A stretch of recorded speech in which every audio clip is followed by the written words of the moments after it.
ano po ang itinuturo ng ating Panginoon Diyos na mahalagang magawa ng mga kabataan o ng mga anak para sila ay magtagumpay? Opo, ang binabanggit po ninyo, bukod pa po doon sa kanilang mga pagsisikap, doon sa Mm. kanilang mga pagpapagal, Mm. para po maabot yung kanilang pangarap, Mm. meron pong itinuturo ang banal na kasulatan na mababasa po natin sa aklat po ng Efeso, sa 6:1 hanggang talatang 3. Mga anak, sundin ninyo ang inyong magulang alang-alang sa Panginoon sapagkat ito ang nararapat. Igalang mo ang iyong ama at ina. Ito ang unang utos na may kalakip na pangako.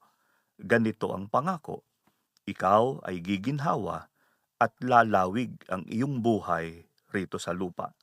Marami pong utos ang ating Panginoon Diyos.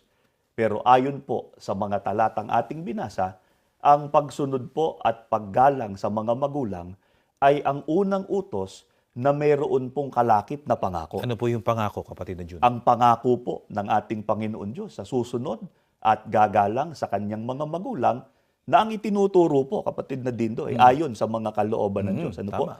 Ang pangako ng Diyos sa kanila, magiging mabuti ang kanilang kalagayan at mabubuhay po ng matagal. Yan.